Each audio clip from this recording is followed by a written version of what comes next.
بسم اللہ الرحمن الرحیم۔ ایک سوال ہے کہ آیا زوجین میں سے کسی ایک کی وفات کے بعد دوسرا اس کو غسل دے سکتا ہے یا نہیں؟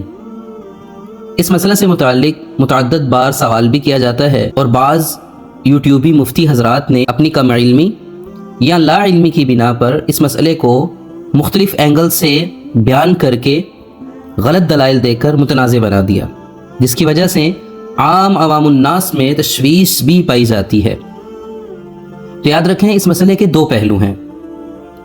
نمبر 1 خاوند فوت ہو جائے، نمبر 2 بیوی فوت ہو جائے۔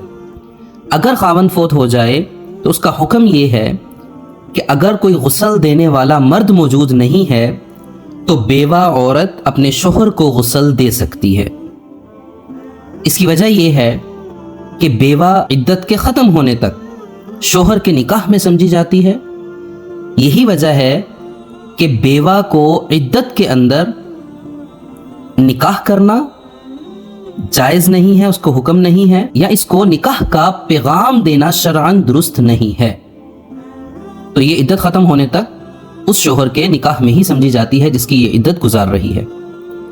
دوسرا پہلو اس کا یہ ہے کہ بیوی فوت ہو جائے۔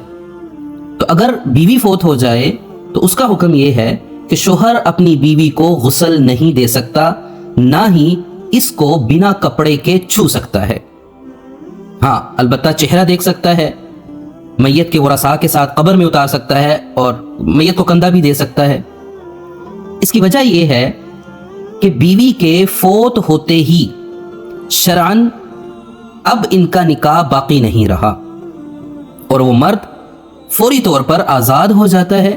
آزاد ہونے کا مطلب یہ ہے کہ مرد پر بیوی کی، اس مرحومہ بیوی کی موجودگی میں، زندگی میں جو رشتے حرام تھے، اس کی وفات کے بعد اب وہ حلال ہو گئے۔ فار ایگزامپل، مرحومہ کی سالی، بیوی کی سالی سے بیوی کی موجودگی میں، بیوی کے نکاح میں ہوتے ہوئے یا اس کی زندگی کے اندر سالی سے نکاح جائز نہیں ہے، سسٹر ان لا، اس سے نکاح جائز نہیں ہے۔ لیکن بیوی کو طلاق دینے کے بعد، اس کی عدت گزرنے کے بعد یا اس کی وفات کے بعد فوری طور پر سالی اس مرد کے لیے حلال ہو جاتی ہے، اب ان کا نکاح ہو سکتا ہے۔ تو یہ دو پہلو اگر ہم سمجھ لیں تو ہمارے لیے بہت ساری باتیں آسان ہو جائیں گی۔ ایک یوٹیوبی حضرت صاحب فرما رہے تھے کہ بیوی چونکہ جب فوت ہوئی ہے تو اس کی بیوی تھی، تو اس کے بعد، مرنے کے بعد بیوی کیوں نہیں ہے؟ اور دلیل دے رہے تھے ہن لباس لکم وانتم لباس لہن۔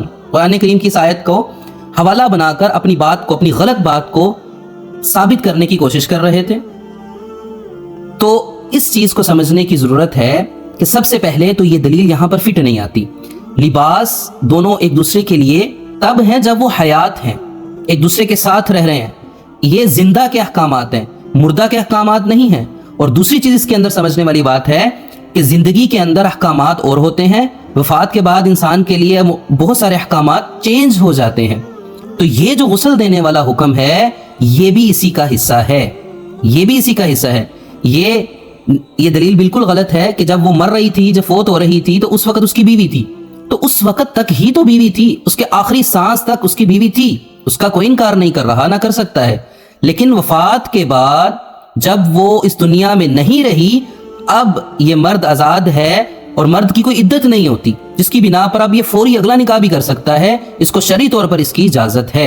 اور رسول اللہ صلی اللہ علیہ وسلم کی حیات مبارکہ کے اندر آپ صلی اللہ علیہ وسلم کی 2 بیویاں، حضرت خدیجہ رضی اللہ تعالی عنہا اور حضرت زینب رضی اللہ تعالی عنہا کا انتقال ہوا۔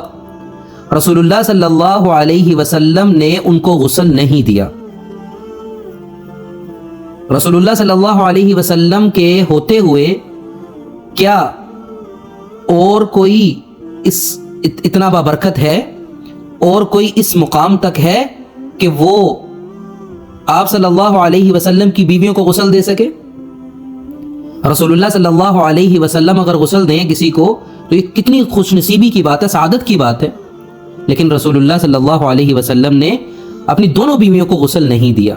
کہ قرآن کریم کی ہر آیت کو ہر جگہ پر اپنی مرضی کے مطلب حاصل کرنے کے لیے فٹ نہیں کیا جا سکتا۔